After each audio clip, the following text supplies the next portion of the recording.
If you ever see the little boy in the corner of your eye, don't speak to him. Posted by Will Rain. Have you ever seen him, the little boy just out of view? For me, he's always been there. Even when I was a kid myself, he was there, just in the corner on the edge of my periphery. Perhaps that's the very reason I never questioned it until recently, the fact that I had always been aware of him, to a point, anyway. I'm not entirely sure why I never felt the urge to talk to him, especially given the fact he always seemed as though he wanted to say something, or that's the way it felt anyway. It could be that, when I was a kid, I was just incredibly shy, and I didn't much care to speak to others if I could help it. As the years passed by, I came out of my shell a little bit, but I still feel awkward around new people, and I don't go out of my way to start a conversation with anyone I am close to either. Of course, regardless of the fact that I feel more at ease when I'm alone than when I'm around people, I've never been truly by myself, as he has always been there, just to the side of where I'm looking. I asked my dad about him once, to see if he had ever seen him. He made a strange expression when I approached him with it, but he wouldn't give me an answer. Whether or not he was familiar with the boy, or if he just feared I may not be of the most sound and stable mind with my claims of seeing someone that nobody else appeared to, he gave me one simple instruction. Don't ever talk to him. So I didn't. It wasn't that hard to do, as he was still only to the side of my vision, but I could always feel his eyes on me.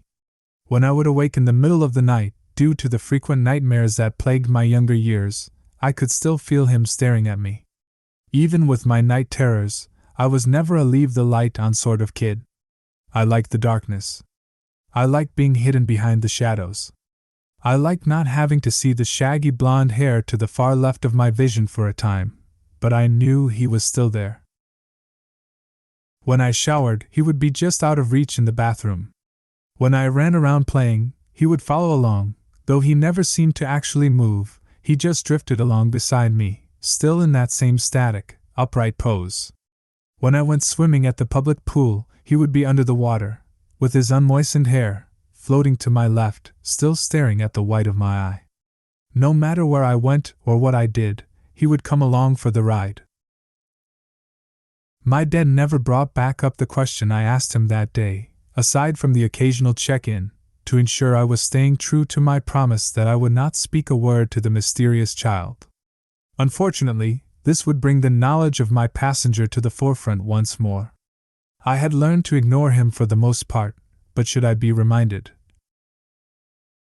Or absent-mindedly attempt to chase him down with my eyes, he would consume my thoughts for a time. You know how you get those floaters in your eye, and you sort of trace your vision in pursuit of them on occasion? That's what it felt like. As soon as you acknowledge those damn things, they're all you can see for a while. Imagine that, but with a shaggy blonde kid, who may have been anywhere between 5 and 10. I couldn't exactly get a full visual of him to narrow down features and the like, but I did try sometimes, especially on those occasions when he was the only thing I could focus on. When my mom died, I was around 18. She had been through a lot in her life, which had led her to the more than occasional stay in one mental institution or another, but my dad always stood by her side. I never really knew what ailments she suffered from, but on the night after her funeral, my father and I shared our first drink together, something that would become a tradition in the years that followed. We didn't speak much as we both gazed off while sipping slowly on the 12-year-old scotch my dad favored over the cheaper one I would grow more accustomed to later in life. Those first swigs burned my throat, but it's not as if this had been my first drink of alcohol, only the first time I sampled something other than the cheap beer my friends would be able to get their hands on. The more I drank, the more I enjoyed it. Of course, the more my head grew light, the more I felt up to discussing what had happened to my mother. Before my dizzy mind could conjure the best words to approach the subject, my dad began to speak, effectively snapping me back to reality. You still see him, the kid? He still gazed out into the world beyond the window of our living room as he spoke. It almost felt as though he didn't want to look at me, though that could have been no more than the effects of the booze, inspiring a bit of paranoia in my thoughts. Yeah. Even right now? Yeah. Naturally, him bringing up the subject caused my eyes to attempt to chase down the image of the boy, but he followed his normal course of floating away from my pursuing irises. You still haven't talked to him, right? Yeah, no. I haven't. He just nodded. He still would not break his stare from the darkened world beyond the glass, but I attempted to meet his gaze nonetheless. Why shouldn't I, talk to H? Just don't. Don't ever. He finally faced me as he barked the words, giving me a look I had never seen on his face before. It felt like something between where rage and soul-crushing pain met, to my untrained eyes anyway. He still glared at me for minutes after his words caused my hands to tremble, though it almost felt like we were locked in that dead stare for much longer. I knew he was hurting, and I was too, for that matter. My mother had been almost more of a guest star in my life, like a cameo who would come on screen for a few moments. She would stick around for an episode or two, and then disappear until a season or 3 down the line, but I can't say I ever really knew her all that well. She spent so much time behind the walls of one hospital or another, be it a medical facility or a psychological one was dependent on the day, it seemed. Surely it was one of her numerous physical ailments that put an end to her life, but I knew as little about those problems as the ones that put such a strain on her mind. I don't imagine it will come as much of a shock to any who have been reading along what the truth of her mental anguish was. She saw him too, my dad said, finally cutting his eyes back to the window. It didn't exactly come as a shock to me either, but it still awakened an array of both rational and completely irrational questions in my head, the first and foremost of which was, did she talk to him? He returned such a brief and subtle nod, I could barely make it out. A single lamp was the only thing illuminating the room while we sipped from our glasses, but there was still enough light for me to see the boy. It almost appeared as though he had nudged a little closer into view. It was as though he stood right in front of the chair my father sat in, as I watched him stare out into the moonlight's glow upon the trees. I thought it may have been no more than the effect of the strong whiskey that had begun to blur my sight, causing single images to blend into multiples, though the mirage of my dad, just a little behind where he actually sat, was not mimicked by the boy, who still stood alone. Just don't ever. I won't. I wouldn't, is that what? I couldn't finish the question, as I felt it required no answer. I was certain that whatever this boy was had somehow driven my mother to the madness that kept her sealed within a padded room for months at a time, though it terrified me to imagine in what way he had accomplished this. Unfortunately, I would eventually find those answers. To this day, I still wish I had listened to my father on this one. 6 years or so after my mother's death, just a couple of weeks ago, some bad decisions, along with a messy breakup, left me in something of a self-pitying and melancholy state. Life wasn't especially bad or anything, just run-of-the-mill stuff really, but it was enough to leave me a bit broody for a few weeks. My job was fairly decent, and I lived in a pretty nice house for a mid-20s bachelor, but you know how it gets.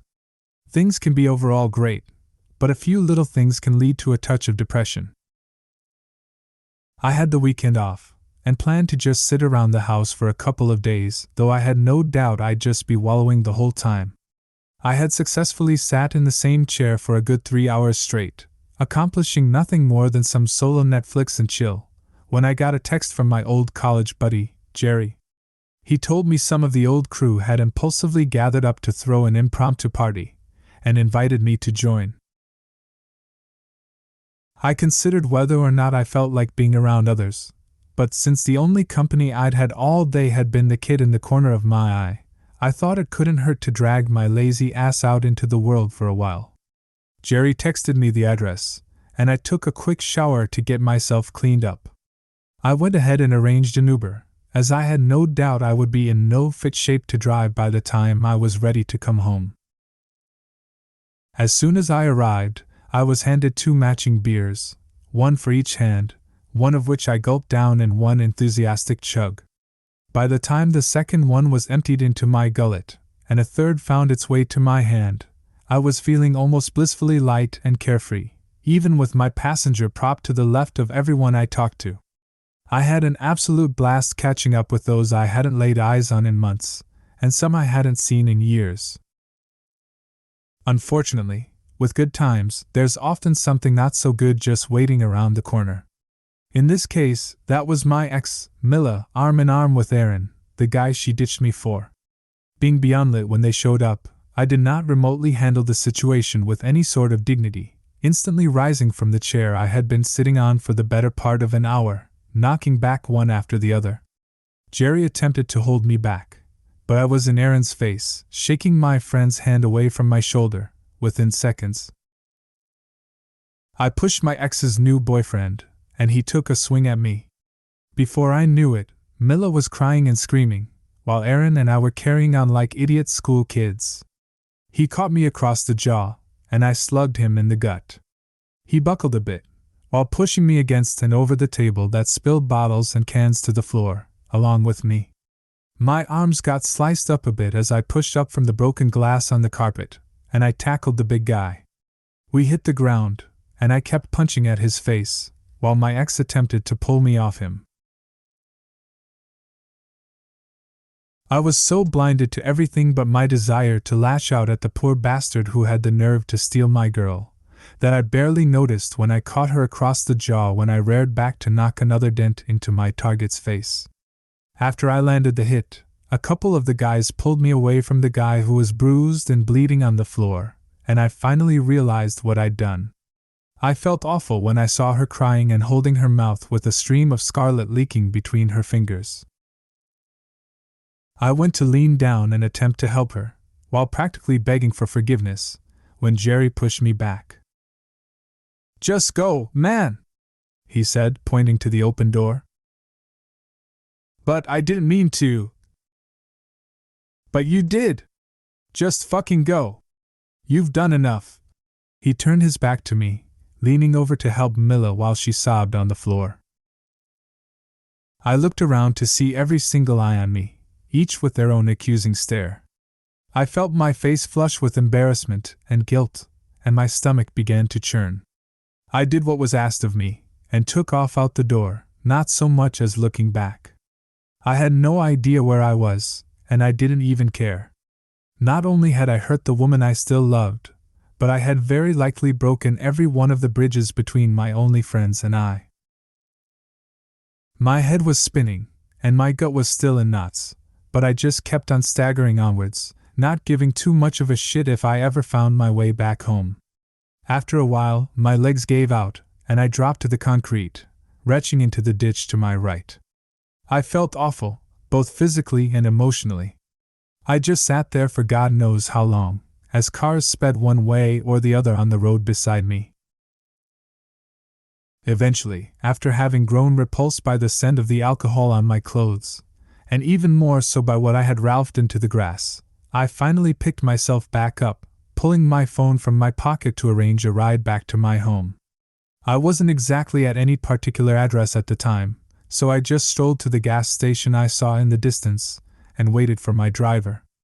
I didn't reply a single word to any of the small talk the brunette behind the wheel attempted to send my way, but I did give her a token thank you when she pulled up in front of my house. I just dropped into my favorite recliner when I got back in, absent-mindedly flipping the TV on, hopeful to distract my troubled thoughts. It was while I sat there, both feeling sorry for myself, and still nauseous and loopy from the booze, that I mindlessly spoke the words that would change my life from that day on. "Stop looking at me!" I yelled to the boy in the corner of my eye, after feeling his stare carve into me for far too long. Perhaps it was that lingering shame of feeling every eye in the living room of my friend's home glaring at me that caused me to scream out to the child nobody else could see. Maybe I was still hammered and didn't quite realize what I was doing. It could be that somewhere in my chaos-fueled thoughts, I actually wanted to be punished for my actions. Regardless of my reasoning, the penalty began almost immediately. I was only vaguely aware of what I had done at first, just turning back to whatever show or movie I had been attempting to distract myself with. But when the boy leaned in from the corner of my eye, to somewhere much closer to the forefront of my vision, I felt a stabbing pain in the middle of my chest as the realization hit. He was leaned over at the waist, as though he were peeking around a corner, but he was most definitely looking back at me with wide, colorless, and blank eyes. Had they always been like that? I wondered to myself while I fought to look away. After a while, I gave into my spinning head, passing out on that same chair. When I awoke again, sometime in the middle of the night, the boy now stood in the dead center of my vision, still glaring at me with that empty stare. I turned to the left, he followed. To the right, he drifted along with me. He looked to be maybe 10 feet in front of me, but no matter where I looked, his static pose would not falter. Though my pulse was quickening with the growing fear that I would now be forced to endure his now being perched before me from now on, I staggered to my bedroom, with the child guiding the path before me. I dropped into my bed, to see him with his back seemingly flat against the ceiling, still staring down at me. Even when I closed my eyes, his image remained, surrounded by the darkened nothingness. Fortunately, I was still both physically and mentally exhausted, so I found my way back to slumber, but he was waiting for me when I awoke.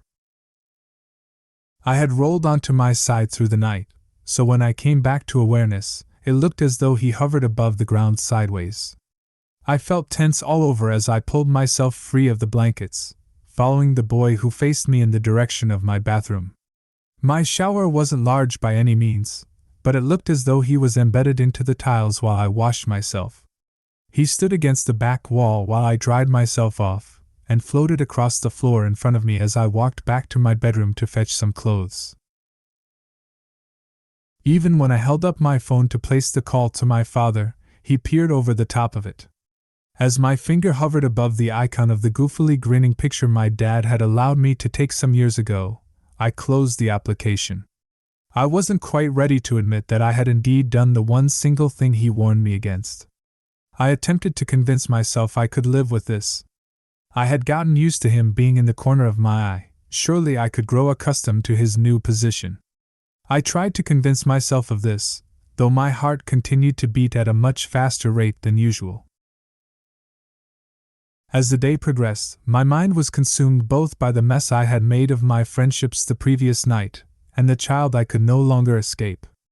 I could still see my television around the kid, but he would not exactly move out of the way enough for me to get a full view.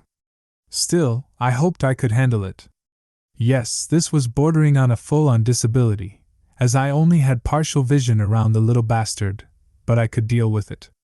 Sure, I was trembling all over, and felt as though I had to convince my lungs to continue doing their job, but I could do this. There are far worse ailments that others deal with on a daily basis, after all. That's what I told myself anyway. That day ended the same way, with the boy pressed against the ceiling, but the morning was a little different this time. As I lay on my side, staring at the vacant eyes, the boy began to move. I sat straight up, unable to look away, and believe me, I tried. His head loosely flipped around as he casually strolled closer towards me. I even tried to back away from him, but that only made it appear as though he was moving in faster. Every muscle in my body tensed as I watched him close the gap between us, with his soundless steps far slower than my racing heart. He stopped around 5 feet away from me, but he did not stand still anymore. He swayed from side to side, with his arms lazily swatting his hips like dangling pendulums. I even felt my head following him as he idly wobbled from left to right, transfixed by the disturbing image, while the pulse in my neck felt as though it was fit to burst. Now that he was closer, I could see that his skin was somewhat translucent, revealing veins and rippled muscle tissue behind the surface. There was a subtle throbbing at his temples, which felt as though it beat in time the blood pushing through me. I had never paid much attention to his clothing before, But now that he encompassed a far more significant amount of my field of vision, I saw that he was not dressed like someone from this time period. He wore a white short-sleeved, button-up shirt, with a sort of tweed-looking vest and similarly patterned shorts. His gray socks came about halfway up his shins, and down to brown, dressy-looking shoes. All of his clothes appeared to be layered in dust or soot, but his pale, see-through flesh looked abnormally clean in contrast. Even the shaggy, short blonde hair looked clean, albeit a bit messy. Though it was now quite a bit more tricky to see too much around the kid, I still tried to go about my day as I had the previous one, but I was growing more and more afraid that I could not handle this after all. He followed in front of me for every step I took, and though he still did not completely distract me from my self-loathing, he sure as shit didn't help my chaotic thoughts. Part of my mind attempted to convince me I deserved this, but I wouldn't buy into it. Yes, I had acted like a complete asshole at the party, but nobody deserves whatever the hell this was. The next day, he moved closer again, stopping only 2 feet from my face. I could even smell him now. A rancid stench of decaying flesh followed the child and I wherever I attempted to go. On the 4th day, he stopped directly in front of me, and I could swear I felt my nose making contact with his. I screamed out from a combination of fear and exhaustion, unable to control neither my shivering goose flesh, nor the pounding in my chest. I continued to yell and curse, while swatting my hand through the image I could no longer even hope to distract myself from. Even when I closed my eyes, he was still there, surrounded by only the darkness.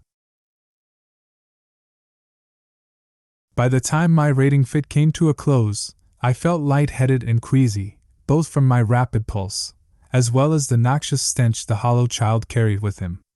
As the hopelessness of my circumstances began to consume me, I reached my trembling fingers up to my eyes, honestly considering the notion of clawing them from their sockets.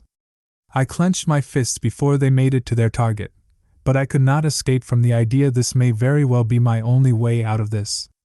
It was becoming more and more difficult to breathe, forcing me to either calm my ass down, or just allow the borderline hyperventilation to cause me to pass out. In all honesty, I leaned to the latter, but I knew he would still be waiting for me when I came to.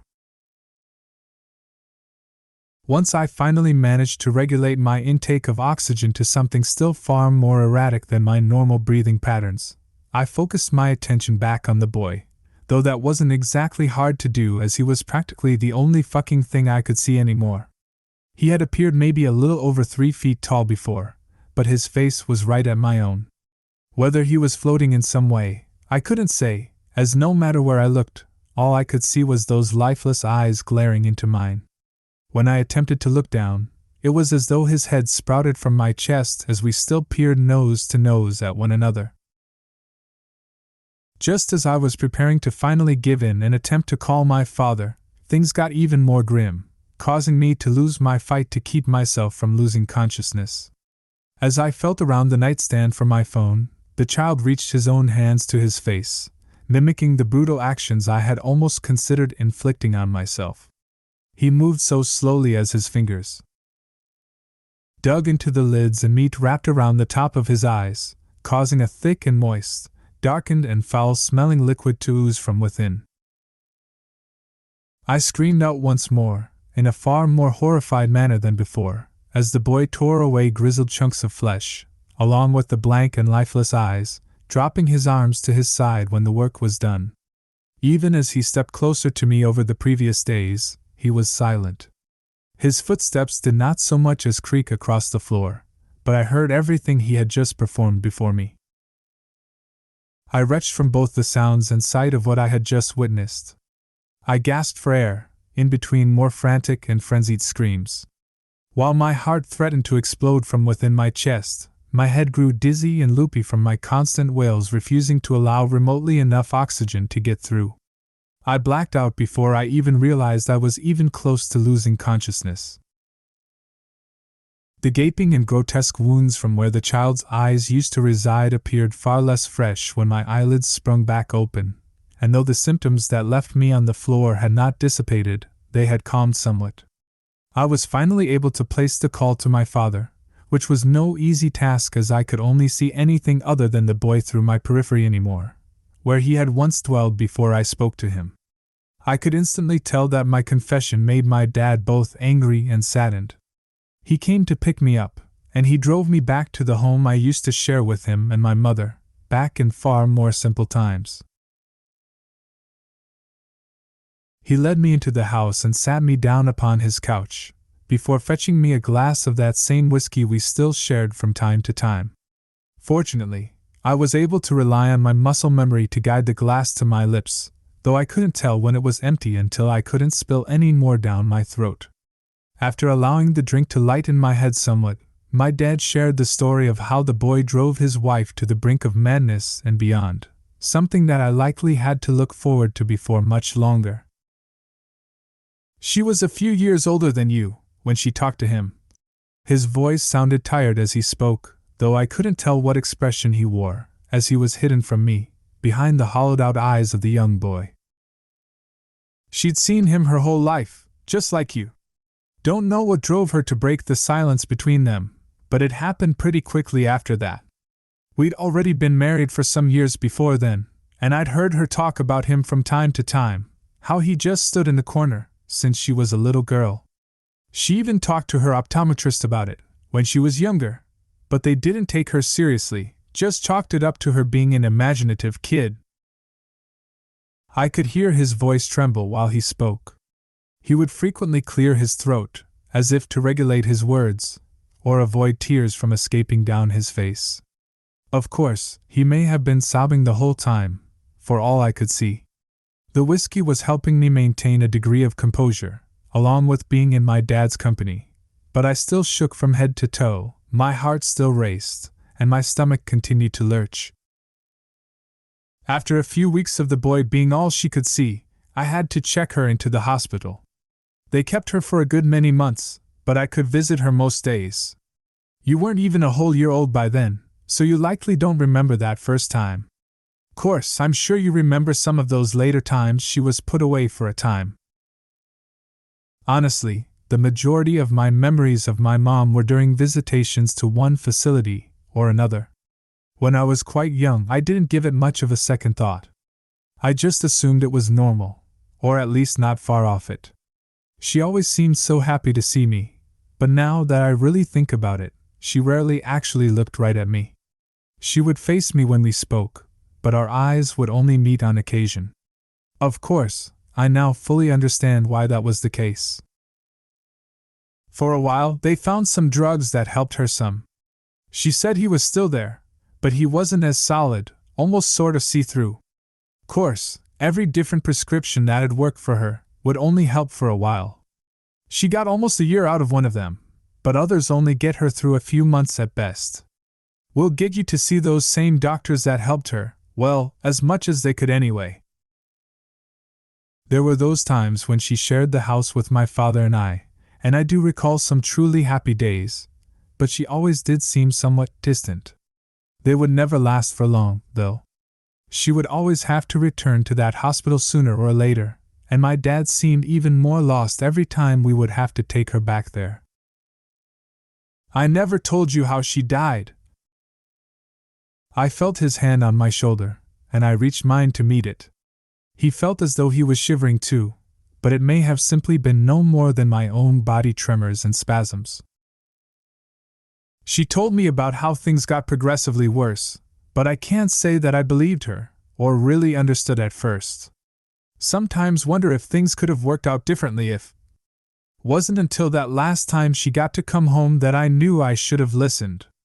It only ended up being for one day, so I didn't even tell you about it, as you were spending the weekend with some friends. She seemed so happy to be home at first. She was herself again, you know? That night, I woke up to the sound of her screaming out. I went running to where it came from. She'd taken a pair of scissors to her eyes, thought she could escape him if she couldn't see. Thing is, after that, he was all she could see.